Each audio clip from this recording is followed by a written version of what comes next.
Hello everyone, welcome to tech शर्मत। आज के सेशन में हम शेल स्क्रिप्ट से रिलेटेड एक और टॉपिक कवर करेंगे। इससे पहले वाले सेशन में हमने देखा कि कैसे हम इफ़ कंडीशन को बिल्ड करते हैं शेल स्क्रिप्ट के अंदर, और वहाँ जो हमने यूज़ किया था वो सिंपल एक इफ़ कंडीशन था। और उसमें हमने चेक किया था कि अगर एज 18 के इक्वल है तो उस केस में हम बस एक मैसेज प्रिंट कर रहे थे और उसके बाद में एक जेनरिक मैसेज प्रिंट कर रहे थे जो इफ़ कंडीशन से बाहर था। उसी के कंटिन्यूशन में आज वाला सेशन है, जहाँ पे हम देखेंगे कि अगर हमारे को एक ही बार में दो कंडीशन चेक करनी हो तो वो हम कैसे चेक कर सकते हैं। ठीक है, या इन शॉर्ट आप कह सकते हो कि इफ़ एल्स इफ। अगर आप लोगों ने बाकी प्रोग्रामिंग लैंग्वेज पढ़ा होगा तो पता होगा कि एक इफ़ एल्स इफ वाले स्टेटमेंट्स भी होते हैं, वो हम कैसे बनाते हैं। बट इन केस अगर आप लोगों को आइडिया नहीं है इफ़ एल्स ब्लॉक क्या होता है तो कोई प्रॉब्लम नहीं है। इस वाले एग्जाम्पल में हम देखेंगे कि इफ़ एल्स इफ कैसे बनाया जाता है। ठीक है, तो प्रोसेस वही रहेगा। सबसे पहले मैं आपको एक प्रोग्राम दिखाऊंगा, स्क्रिप्ट दिखाऊंगा। उस स्क्रिप्ट में हम कोड लिखेंगे, स्क्रिप्ट लिखेंगे, और उस स्क्रिप्ट को फिर एग्जीक्यूट करके उसके आउटपुट समझेंगे, कुछ डिफरेंट डिफरेंट सिनेरियो वहाँ रन करके देखेंगे, और लास्ट में एक सीएल प्रोग्राम के थ्रू उसी शेल स्क्रिप्ट को एक कॉल भी करके देखेंगे। तो उसके लिए यहाँ पे सबसे पहले अपन लिखेंगे वर्क एल एन के एंटर। यहाँ पे करेंगे पेज डाउन, और यहाँ पे आपको दिखेगा एक फाइल, एक डायरेक्टरी जो मैं हमेशा यूज़ करता हूँ। तो ये डायरेक्टरी भी ऑप्शन 5 लेंगे टेक्सचर विथ पे। यहाँ मैंने एक फ़ाइल बनाई हुई है जो ऑलरेडी एग्जीक्यूटेबल है। इन केस आपको नहीं पता कि फ़ाइल कैसे एग्जीक्यूटेबल बनती है तो आप प्रीवियस सेशन चेक कर सकते हैं, वहाँ पे हमने ऑलरेडी डिस्कस किया हुआ है स्टार्टिंग में। इस सीरीज़ के स्टार्टिंग में जब जब से हमने शेल स्क्रिप्ट स्टार्ट किया था तब से वो वहाँ पे आपको मिल जाएगा। तो अभी के लिए मैं इसको एडिट मोड में ओपन कर रहा हूँ, और यहाँ पे हमने क्या लिखा हुआ है, एक मल्टी लाइन कमेंट डाला हुआ है जिसमें बस यहाँ पे दिखाया है कि प्रेजेंटेड बाय टेक्सचर में, तो सेशन क्या है, conditional statement in shell script. अब हम यहाँ पे एक कोड लिखेंगे जहाँ पे हम दो कंडीशन को चेक करेंगे, है ना, और उसके अकॉर्डिंग अपना लॉजिक डिसाइड होगा कि अगर दोनों में से एक कंडीशन ट्रू होती है तो एक प्रिंट होना चाहिए आउटपुट। ठीक है, या कुछ भी जो भी परफॉर्म कर रहे हो वो एग्जीक्यूट होना चाहिए। तो उसके लिए वेरिएबल डिक्लेयर करना, सबसे पहले तो मैंने एज नेम से एक वेरिएबल डिक्लेयर किया और इसमें वैल्यू रखी हमने 19 या 18।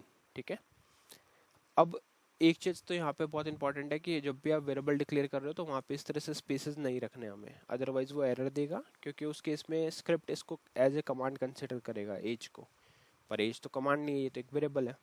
तो इसलिए हमें विदाउट स्पेस यहाँ पे एज को डिक्लेयर करना है, और फिर हम यहाँ से हमारा इफ़ स्टेटमेंट स्टार्ट करते हैं। इफ़ स्टेटमेंट का भी अगर लास्ट सेशन देखा होगा तो पता होगा कि इफ़ स्टेटमेंट को भी हमेशा स्मॉल केस में ही लिखना चाहिए, क्योंकि यही अलाउड है, अदरवाइज वो आपको एरर देगा। तो हमने यहाँ लिखा इफ़, फिर हम यूज़ करेंगे टेस्ट। टेस्ट कमांड क्या करता है, इवेल्युएट करता है आपकी वैल्यू को जो भी आपने एक्सप्रेशन में दिया है। यहाँ देंगे $as hyphen EQ equal space, और यहाँ पे आ जाएगा 18। ठीक है, तो हम यहाँ क्या चेक कर रहे हैं, यहाँ पे हम चेक कर रहे हैं कि अगर एज, यहाँ हम चेक कर रहे हैं कि अगर एज इक्वल है 18 के तो उस केस में हमें क्या करना है, देन लिख के, और एक लाइन अभी के लिए प्रिंट कर रहे हैं खाली, तो देन इको एज इज 18। ठीक है, तो ये सिंपल सा कोड हमने पहले भी देखा था, इसमें भी हमने ऐसी कंडीशन बनाई थी कि अगर एज जो है वो इक्वल है 18 के तो प्रिंट कर देंगे मैसेज एज इज 18। अब यहाँ पे आता है नया टॉपिक कि इसी के साथ में मुझे एक और कंडीशन देखनी है कि अगर एज 18 है तो मैसेज प्रिंट हो जाए एज इज 18, और एज अगर ग्रेटर देन 18 है तो उसका भी एक मैसेज प्रिंट हो जाए। तो उस केस में हम यहाँ पे यूज़ करते हैं एलिफ। इस पे कंफ्यूज नहीं होना, हो सकता है आप लोगों ने पहले भी प्रोग्रामिंग लैंग्वेज पढ़ी हो तो वहाँ आप एलसिफ लिखते होंगे। यहाँ पे एलसिफ नहीं, यहाँ पे एलिफ आएगा, ELIF। स्पेस देना है, यहाँ लिखेंगे टेस्ट $एज हाइफन, और यहाँ पे आप EQ किस लिए होता है, इक्वल के लिए, GT लिखेंगे ग्रेटर देन के लिए, ग्रेटर देन 18, और उसके बाद में यहाँ पे हम लिखेंगे then eco as is greater than 18। Okay, और फिर इसको कर देंगे क्लोज। तो यहाँ पे हमने क्या मैसेज डाला, एज जो है वो 18 है।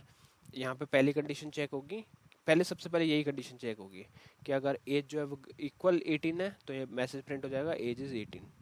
फिर अगर ये कंडीशन फेल होती है तो ये सेकंड कंडीशन चेक करेगा जो है एलिफ में। एलिफ की कंडीशन क्या चेक करेगा कि एज क्या ग्रेटर देन 18 है।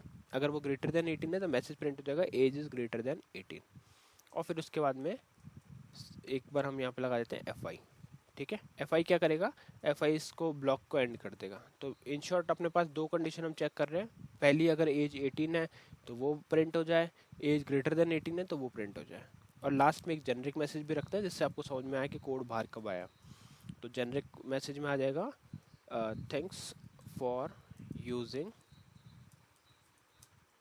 As verification. ठीक है, और इसको कर दें सेव। तो F3 से सेव, F3 से एग्जिट। सेकेंड सेशन पे चल के इसको वापस से कॉल करते QSH लिखेंगे और यहाँ पे हम लिखेंगे उसका पाथ। अगर आपको नहीं पता स्क्रिप्ट का पाथ कहाँ होता है तो आप यहाँ पे 5 लेके देखोगे, इधर आपको इसका फाइल का पाथ मिल जाएगा। तो इस पाथ को हम प्रिंट करवाएंगे, यूज़ करोगे। यहाँ लिखेंगे /home /sharmeth /tech sharmeth .sh और एंटर। एंटर करने के बाद आपको एक मैसेज मिल रहा है एज इज 18 और thanks for using age verification. इसका मतलब है कि दोनों में से जो पहली कंडीशन थी वो ट्रू हुई, इसलिए इसका मैसेज यहाँ पे हमें मिल गया। अच्छा, अब अगर यहाँ पे हम मैसेज इसमें एज में थोड़ा मॉडिफिकेशन करते हैं, यहाँ कर देते हैं इसको 19। तो अब जो है वो एज 18 से बड़ी है बट 18 नहीं है। तो उस केस में क्या होगा, पहली कंडीशन फेल होगी, फिर ये दूसरी कंडीशन चेक करेगा और दूसरे के बाद में सीधा ये एंड इफ पे चला जाएगा, मतलब एफ आई पे चला जाएगा, है ना। और इस कंडीशन में हमारे पास मैसेज क्या आएगा, एज इज ग्रेटर देन 18। और एक ये जेनरिक मैसेज हर केस में आएगा क्योंकि ये इफ से बाहर है, इससे इफ का कोई कंडीशन से रिलेशन नहीं है। तो यहाँ करते हैं F3 सेव एग्जिट के लिए। सेशन बी पे जाके करेंगे F9 और एंटर। जैसे ही मैंने एंटर किया तो age is greater than 18 message print हुआ, thanks for using age verification message print हुआ। और एज इज 18 वाला मैसेज प्रिंट नहीं हुआ। उसका रीज़न क्योंकि इस बार उसकी कंडीशन ट्रू नहीं थी। एज में हमारे पास जो वैल्यू स्टोर्ड थी वो थी एज 19, है ना। तो 19 18 के इक्वल नहीं है, इसलिए पहला लाइन स्किप हुआ।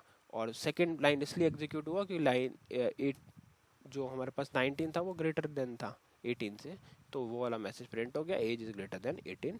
और लास्ट में ये वाला मैसेज था वो जेनरिक था, वो हर केस में ही प्रिंट होगा, इवन आप कोई भी कंडीशन ट्रू नहीं हो तो भी ये एग्जीक्यूट होगा और आपका मैसेज आएगा thanks for using age verification. Clear? तो आई थिंक अब ये आपको सिनेरियो क्लियर हो गया होगा। एक और चीज़ बता देता हूँ कि जैसे अगर आपको और भी कोई कंडीशन लिखनी है यहाँ पे, है ना, तो वो भी आप लिख सकते हो, उसमें भी कोई प्रॉब्लम नहीं है। बट उसमें जैसे अगर मैं इसको आपको यहीं पे दिखाता हूँ, कॉपी करके हम इसको पेस्ट करते हैं, एज इज इक्वल 20। अच्छा, अब आपके अकॉर्डिंग आउटपुट क्या आएगा अगर मैं इसको यहाँ पे कर देता हूँ 20। तो सबसे पहले तो ये चेक करेगा क्या ये ट्रू है, नहीं है। फिर ये इसको चेक करेगा क्या एज ग्रेटर देन 18 है, तो ये ट्रू हो जाएगी, तो ये मैसेज प्रिंट हो जाएगा। फिर क्या ये थर्ड वाला पॉइंट एग्जीक्यूट होगा, मेरा क्वेश्चन है। मतलब ये वाला आएगा कि एज इज 20। चलो मैं आपको बताता हूँ एग्जीक्यूट करके। अब इसको अपन डायरेक्टली कॉल करेंगे और इससे एक बहुत बड़ा डाउट आप लोगों का क्लियर भी हो जाएगा। तो यहाँ से करते हैं सेव। हमने क्या किया, 3 कंडीशन रखी। पहले में चेक करें कि एज 18 है क्या, दूसरे में चेक करें ग्रेटर देन 18 है क्या, और तीसरे में इक्वल 20 है क्या, और है एज क्या 20। तो सेव किया, एग्जिट किया, सेशन बी पे जाके इसको रन किया स्क्रिप्ट को। तो अभी देखो मैसेज क्या है, एज इज ग्रेटर देन 18। अब आप में से कुछ का क्वेश्चन होगा कि पर ये वाली कंडीशन भी तो ट्रू है, एज तो इक्वल 20 है, तो फिर ये मैसेज क्यों नहीं आया। ऐसा इसलिए नहीं हुआ क्योंकि जब आप इफ़ और एलिफ को यूज़ करते हो तो वो सारी कंडीशंस में से एक को मैच कराते हैं, और जो कंडीशन सबसे पहले मैच हो जाती है उसी का आउटपुट प्रिंट करके सीधा एफ आई पे आ जाता है।